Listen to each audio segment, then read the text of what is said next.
Hello everyone, Warangel here, and welcome back to Thrones of Britannia. Now you might be wondering why today's episode is coming out a day later than usual. It's because this is actually the second time I've had to record this episode. The first time I got my footage, I rendered the video, I uploaded it onto YouTube, and about 20 minutes before it was due to be coming online for you guys, I found out there was a big problem with the video footage in the middle of the video, roughly. I mean, it's about I think it was like 20 minutes in or something like that.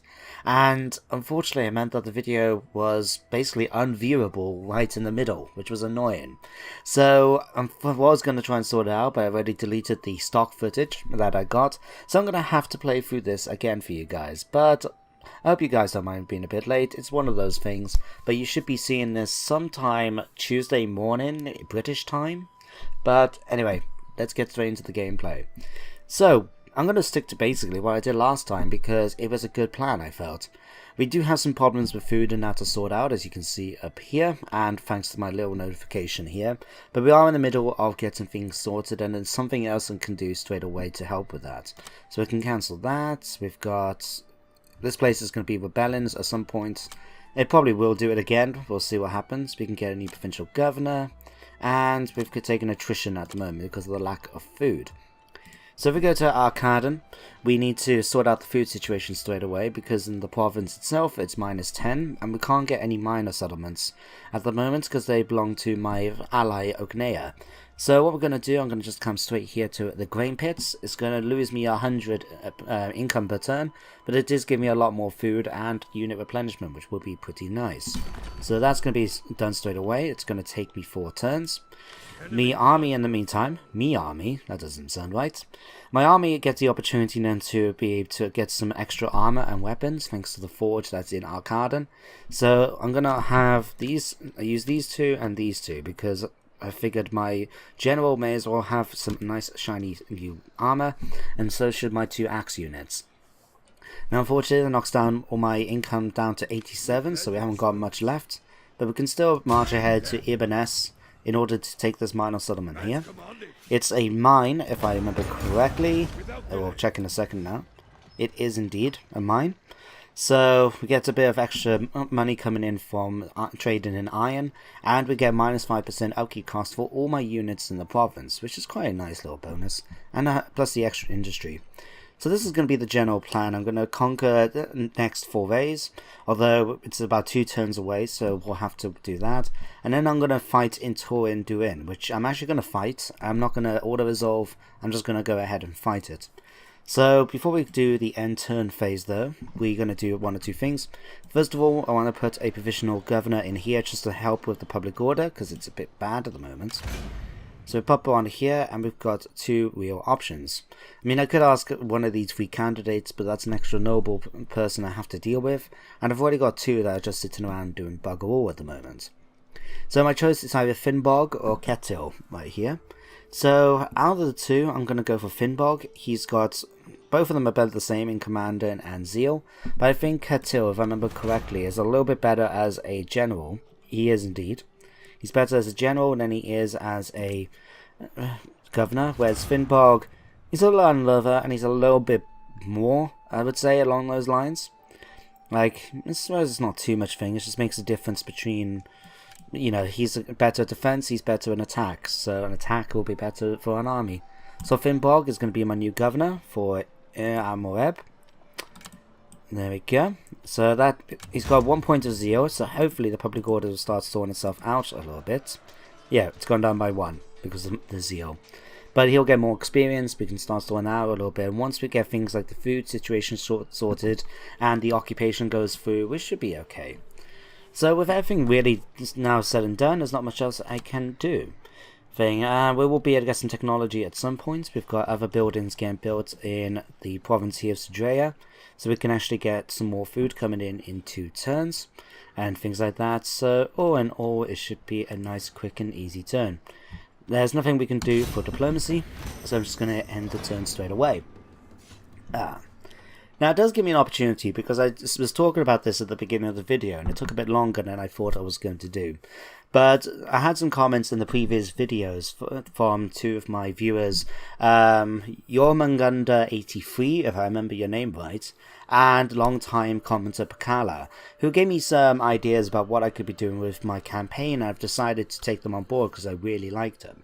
You can check out the comments in the previous videos, but Pakala suggested about me taking on my neighbouring factions and establishing Eric, my faction leader, in a way as King of the North. A very good idea, which gives me some core provinces to work with up here in northern Scotland. So that's the short-term goal for this campaign right now, is to take a few more of the local provinces and be able to get myself the ability to have a nice income coming in and out. The second was actually from Yormungunda83, if I've got your name right, and because he was talking about Sudreyar as a faction, and the reason why he liked them is that he felt that out of the Viking factions in the game, they are probably one of the ones that remain more grounded in their Viking roots, because of like this up here in these isolated islands up here in Sudreyar and stuff like that, compared to, if you consider like the Great Kingdoms, which would have landed up here in like Northumbria and Mercia and that, and would have had to blend their culture with the local Anglo-Saxons. But from reading his comments and replying, it's inspired me to actually go, and this is actually quite convenient timing, to go to show you to the victory conditions here. So before, like with the Eastern Romans, I did the Conquest one, and I was a little bit tempted to try and do Fame for maybe something a bit different, but I'm going to go for the Kingdom victory, which means I have to take ports, basically. So I'm going to see about probably going for the Long Kingdom victory, which requires me to take 25 ports, including Dublin, which is the other Viking Sea King faction. So I think that's a good one. It's a bit different, and it means we don't have to go into the mainland. We can actually stick to the coast, take in settlements along the coast, just like the Vikings would have done. So that is going to be the overall goal for the campaign, and depending on what happens here with the Viking invasion fleets, we may go for an ultimate victory as well, but this is going to be our objective for this campaign. Right, so now that we've entered the turn, we can come here, because my second son has become of age, and he's a very disloyal bastard, to say the least. He is naturally, if we pop on here, he's just naturally not a loyal person, and because of the difficulty, he's actually dropped down to -1. Now, we don't have a lot of money, but I'm going to spend the money to get him a wife, because if we follow last time, actually, it's the exact same wife as before. Gaira is 34 years old. She's nearly over double his age, but increases his command, his zeal, and more important, his loyalty. We're going to take her hand, so she's now married into the family. I haven't got enough money, unfortunately, to actually buy his loyalty. That cost me more money than I had, so I was happy just to spend that to get his wife, and it does increase his loyalty to 2 for the moment. Now, we are going to use him in a bit. I remember, I'll show you his stats in a second, in fact. Alright, so the army is going to continue over towards Forays. The problem is right now is we've actually got some issues with food, and our supplies are very low, mainly thanks to the fact that we haven't got much spare food. So we need to sort that out. So what we're going to do, I'm going to ask the group to just head a little bit into the enemy's land, enough that we're still not using up any more than 3/4 of my movement. So here should be just fine. And we should now be able to go into raiding. So what this will do, this will give me +5 supplies when raiding. We'll have an extra 5 coming in from our faction trades. So yeah, the only issue is that we've got -15 for foreign soil. So we're still going to be running low on supplies, but we'll be able to get through and take the rest of the province essentially. We can't take all of it though, because right now down here, if I remember correctly, God's Champions is being built up here, but if it goes according to what happened last time, my neighbour down here, which are called the Afrochlan, was going to send an army up here in order to try and take it for themselves. But it depends. I might be able to sneak down here and take it after I take Forays. We'll see what happens. It looks like Ognea are coming through my lands for some reason. We'll have to keep an eye on them. But that was really everything I could do this turn. We haven't got much money for anything else, but I did say I was going to show you guys Harkon. So where are you? Technology, economy, faction. Here we are. So we pop on Harkin and you can check out his traits. He is a public speaker, which means that any construction costs for my Great Hall buildings will be cheaper. He's tactical, which improves his command and reduces his governance and zeal. So he's actually one of the better generals I've got. He can actually do night battles straight away. Very, very good for a 16-year-old, so he will be a decent commander. Negotiator gives me more money. He's boring though. And he actually gives me 10% corruption because he's a gambler. So it's not too bad. I mean, I like the fact that he's a really good general straight off the bat. 16 years old, sorry, and actually being a four-star general, it means he's as good as his father, who's got nearly 3 times the experience on him. So yeah, not too shabby at all. But yeah, so that's basically everything we can do this turn. So time to end it.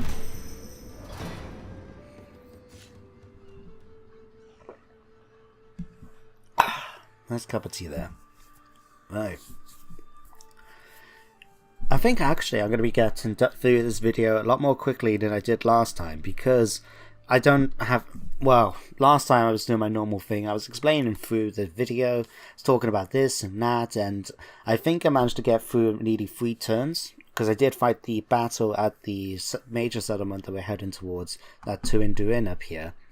But I'm actually now 10 minutes in, we've already completed 2 turns, so I'm probably going to get further as a result. I have to say, it is a bit weird. It feels a bit weird compared to playing as the Eastern Romans. Oh, this happened before as well. So yeah, Rebel takes place outside Arcaden. It was to be expected. I think to an extent that some of the things are pretty scripted about what is going to happen and when. Like, this happened last time, so the fact that it's happened again doesn't surprise me. Luckily though, Agnea is just not going to do much. He's just going to... Oh, it's actually heading off here, you sneaky bastards. Although, I can see 2 little arrows up here, so there is an army there. So things are going basically like what happened last time. So Arvachla will send in an army. They managed to take the settlement of Dunechtane thing before I could get any troops over there. There's a very small army up. There we go, thank you. Rebellion notification. Yeah, so we pop down here. So Arvachlan's on its way. They outnumber the local force here by 2 to 1. And it's a minor settlement, so there is no garrison for them to worry about. So once these guys take the settlement, Ognea are going to be heading back into their own province, and we can continue on our way towards Forays. So let's pop on here. And attack. Occupy. Now we do have to be a bit careful about public order, because if you remember how public order works in Thrones of Britannia, or you might not remember because I might be mixing up with what I said last time. Instead of public order having it so once you get to minus 100, we will have a rebellion. And instead it's changed so if it's a minus number, that is the percentage that we can have of a rebellion taking place. So at the moment, we've got minus 8% chance of a minus 8. That means less than 0. We've got an 8% chance of a rebellion taking place, just like down in Arcaden here. We have currently minus 4. So yeah, as a result, we've now got a 4% chance of a rebellion taking place. We can now get some technologies because we finished building the major monastery building in my other main province. So we're going to go ahead and research libraries.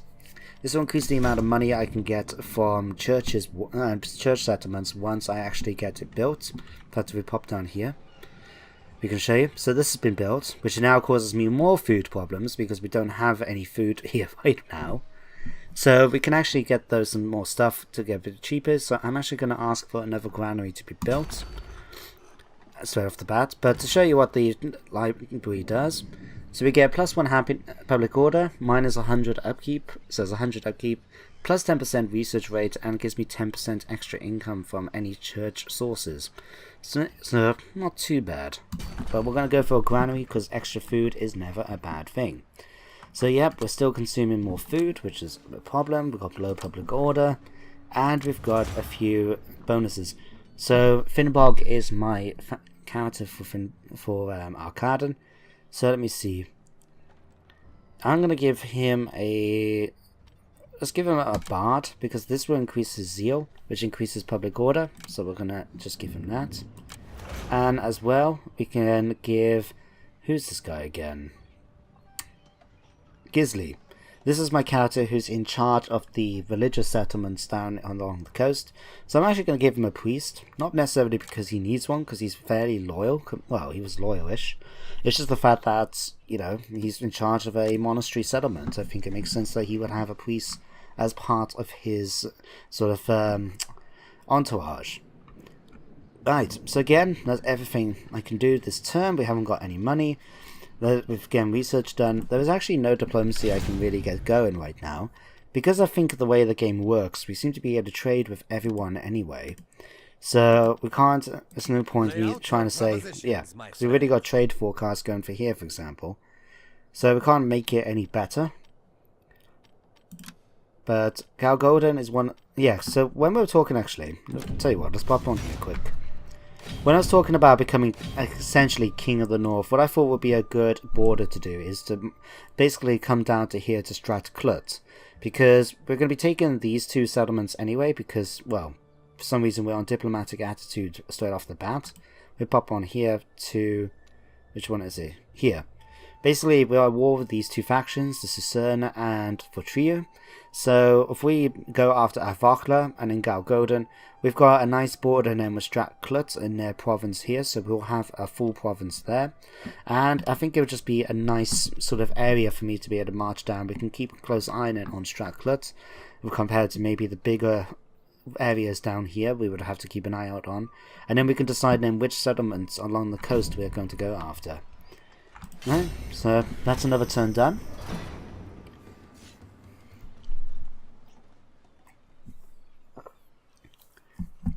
Now, if things go to plan, next turn we're going to get news of more raiders coming in. Now, if you remember, not the turn that we actually had when we first started today's episode, but the turn before that, we had a news of a Viking group coming in from Nordland, if I remember correctly.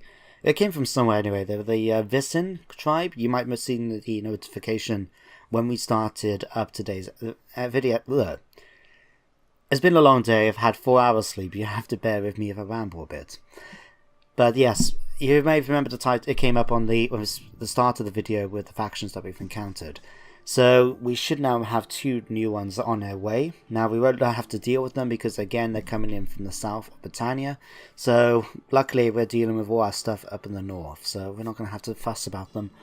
It just means that the lower kingdoms are going to have some issues to deal with.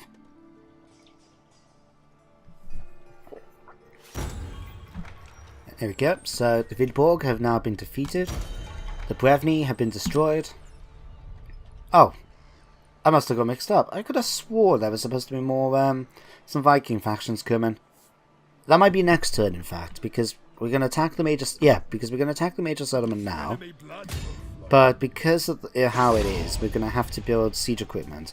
So we can build 2 of these basically straight off the bat. We could do a night of battle, but it's not going to make any real difference apart from give me a slight penalty, in fact, on the balance bar. So we're just going to wait for this.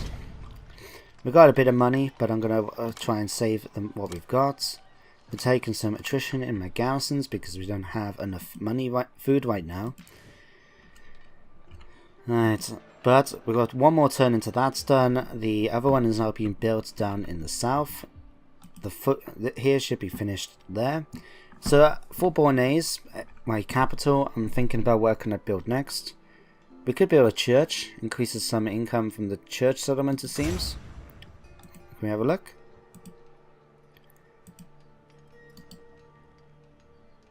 Nah, I don't know. I mean, I don't get really when this is by plus 50% bonus for the church buildings. Does that mean just like, because we're not making any money from church settlements right now, say in Sudreyar.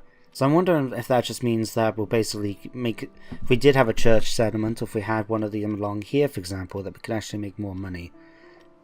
I'm not so sure, in all honesty.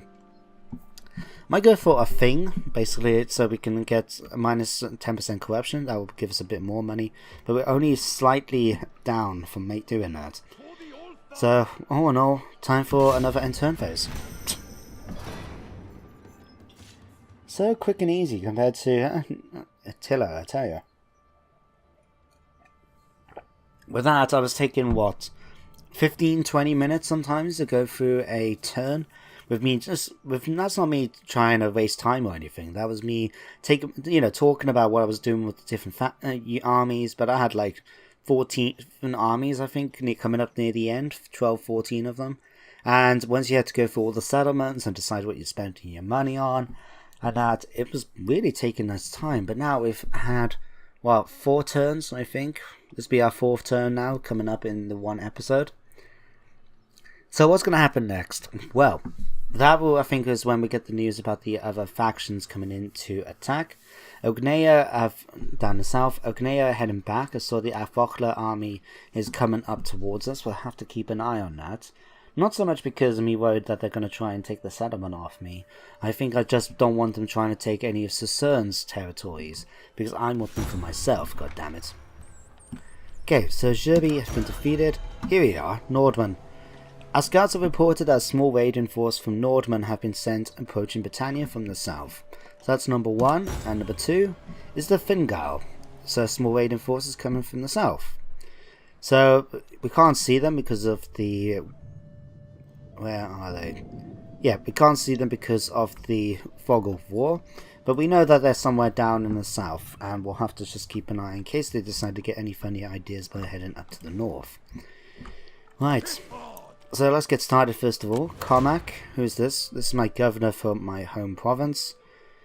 Let me see, we'll give you another scribe, I think. Just continue getting that governance up a little bit more. Oh no, it's just making it, yeah, gives me extra governors. There we go, easy. Okay, let's get started with the fighting. Before we take too many casualties.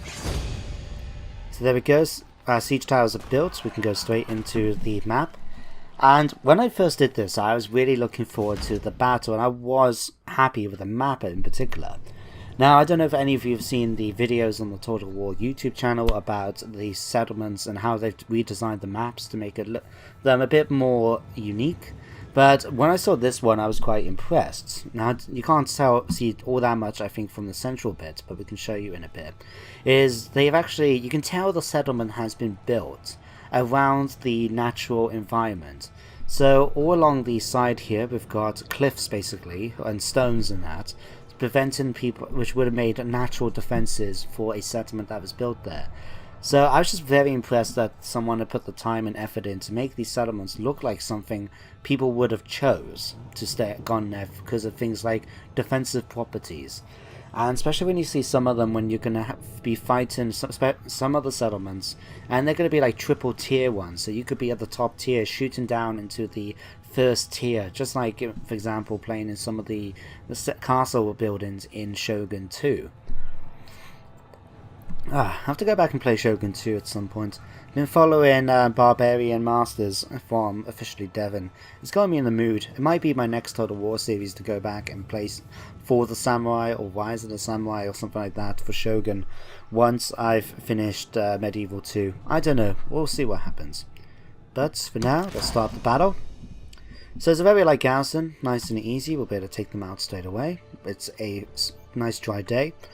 Now, I've just got the basic plan. I'm going to come here and I'm going to attack this part. But to show you these settlements, you can see like all along here we've got stones built up for natural terrain, which will provide a good defense choice for anyone that decided to settle here. We've got another wall here, and just all along here we've got cliffs and walls. All the stuff that you would use to defend against any attacks from this way, unless you had people willing to try and swim out and climb up. And especially here as well, we've got more stones coming along here to make the second tier. It's just very nice to see this sort of terrain for a battle map. Anyway, back we go here. Now, we're just going to stick to what I did last time because it did the job just as well. So these guys were going to be dropped. I'm going to put my more experienced troops in charge of the siege towers. So we're going to swap them around a little bit. You're going to come here and you're going to come just on the road if we can. Like so. So these guys are going to come and take the settlement there. You guys are going to form up then slightly in front because we're going to have them knock down the gates because they've got axes. It should be done quite quickly. You four are going to be here behind just to provide some support. Archers are going to push forward then in order to attack the defenders. And my horsemen will charge through to take that. Now for some reason we still got the... started doing this. For some reason we still got the advisor popping up every so often. It's a bit annoying, but it's okay. We can deal with that. General is under attack, is he? Well, I don't want him dying, so we're going to put him into shield castle formation. In fact, the rest of you guys can get into shield castle formation for the moment. You guys can focus, charge forward in order to attack them. Archers, we're going to have you guys march forward a bit in order to provide some cover for our troops. Now, I do have to say, I'm a little bit, not disappointed, it's the wrong way of putting it. But after playing quite a bit of Total War Warhammer and Warhammer 2, when you see how unique the siege equipment and that looks for the different factions, like when you see the dwarves, for example, and their towers look like dwarven ancestors coming down and their heads sort of bam onto the walls, that was really impressive to see. So I always feel a little bit disappointed now looking at some of the ones for, you know, Attila and that, when they're just basically wooden structures. They look so dull. But you can see they've still stuck with the automated, like the automated pushing system, because there's no one actually pushing the tower. It's just sent rolling down the hill by its own momentum.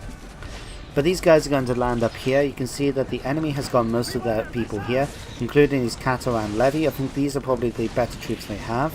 They did have some spearmen somewhere, which I think were even better.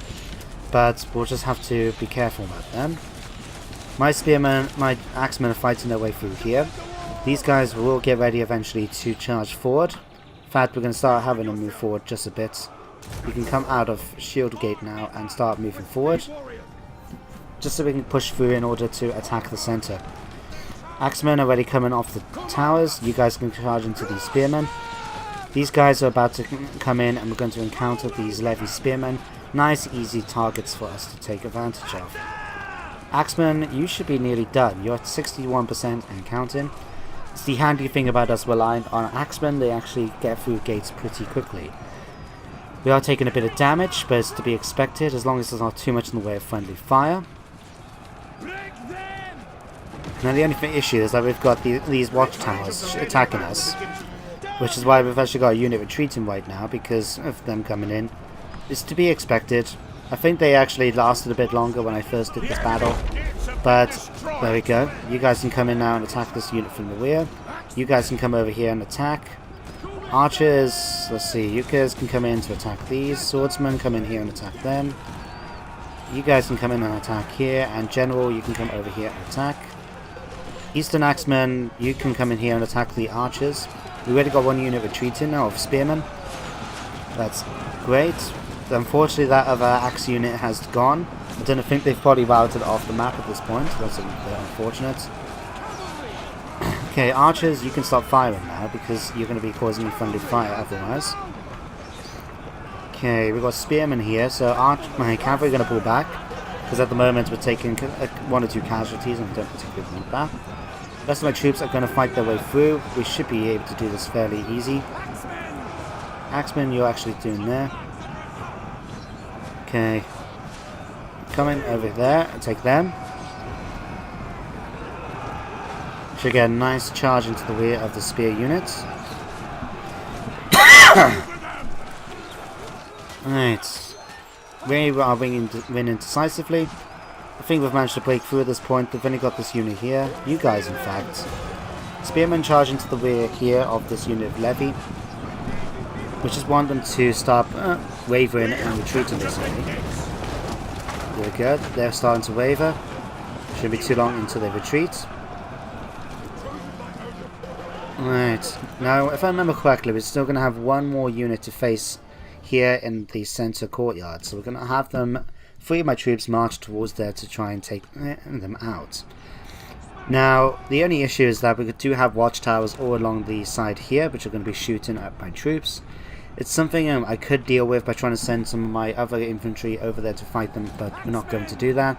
You guys can just march forward slightly, and we're going to have you guys come into formation here. In fact, you guys can join them just to try and provide a bit of distraction. You guys can come in here and attack the levy. The horsemen are not coming in here. You should be routing off the field anyway, because you should be shattered right now. There's barely enough of you for me to worry about.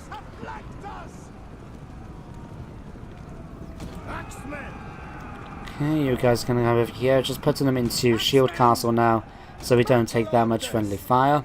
Or any fire from the towers over there.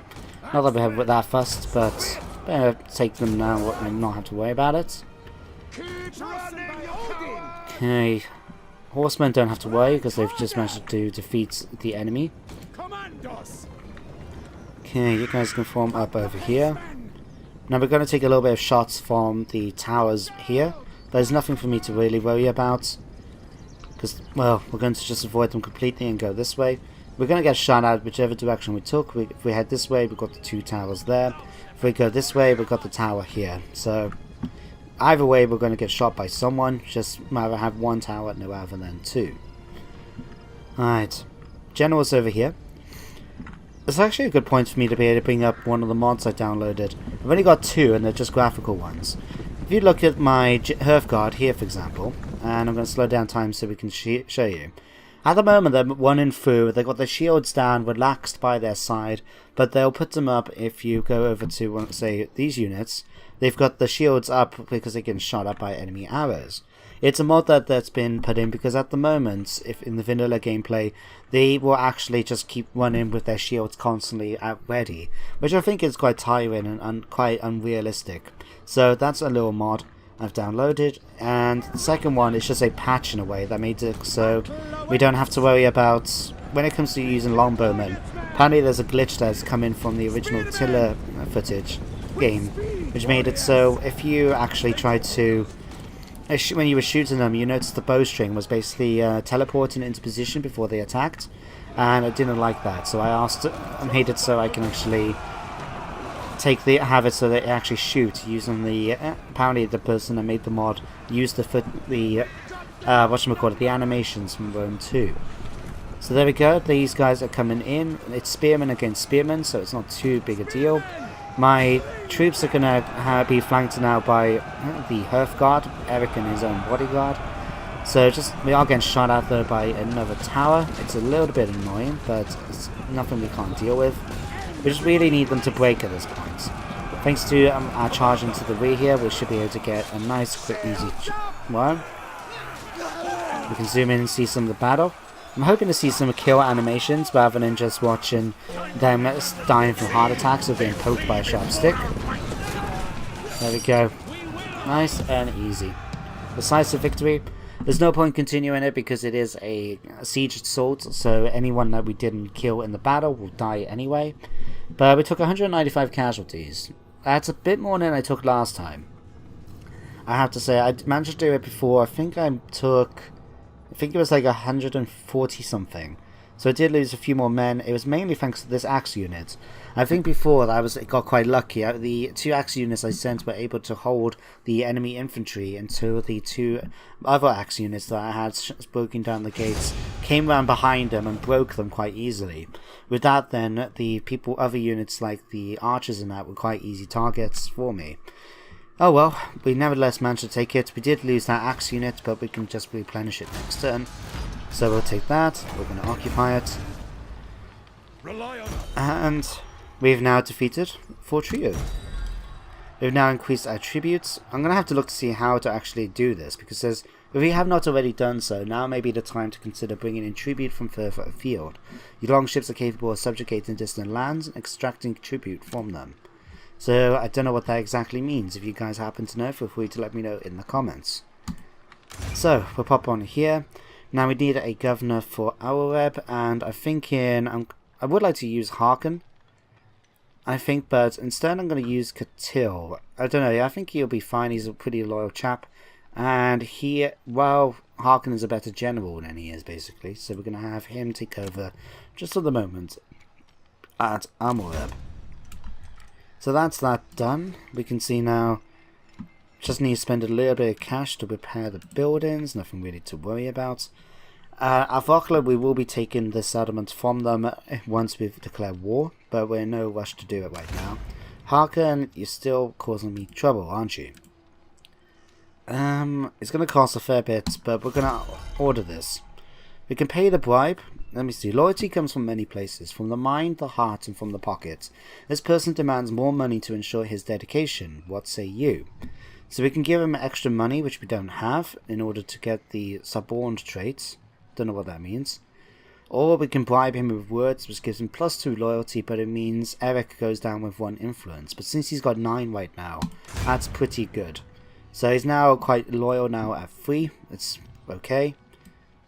And we're still very, very influential in our court, so we don't have to worry too much about that. But there we go, we've now taken that settlement. We've now coming up really to the end of today's episode. So before we actually continue on now, we can just take a minute. There, we actually got lots of food as well. So hopefully we can start getting food sorted, because at the moment we're actually taking quite a bit of thing because of attrition. We're going to be taking attrition now because we've got no supplies. But we should have food sorted out now. We'll sort it out next turn. Anyway, let's end this.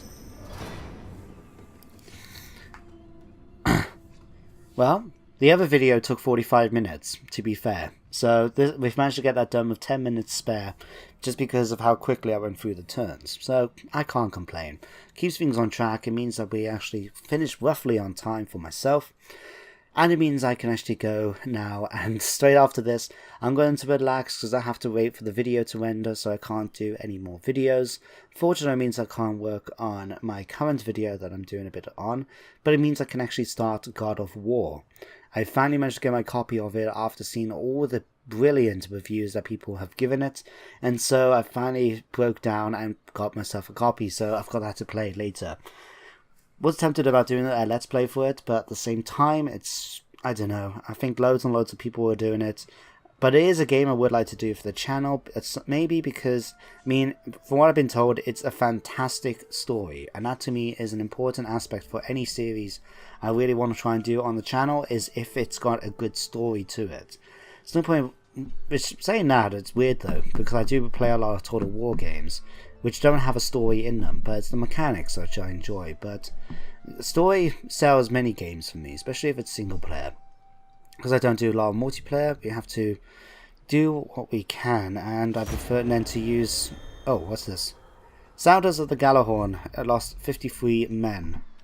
Yes, we can't sustain them because that's a problem, but let's have a quick check to see. Stockpiles are replenished when in home territory or by raiding when aboard. So yeah, we're actually now getting supplies coming in very slowly, but we're getting them coming in. But that's where I'm going to end today's episode. So I hope you enjoyed this one, despite being a day late. Thank you very much for watching, as always. And I hope you join me next time as we continue our war against our now neighbouring factions, the Cicerne, who, if you remember, decided to join their ally for Triu against us when we declared war on them. But obviously it didn't go too well for their ally, so things probably may not be going too well for them next turn, but we'll see what happens. But until then, goodbye for now.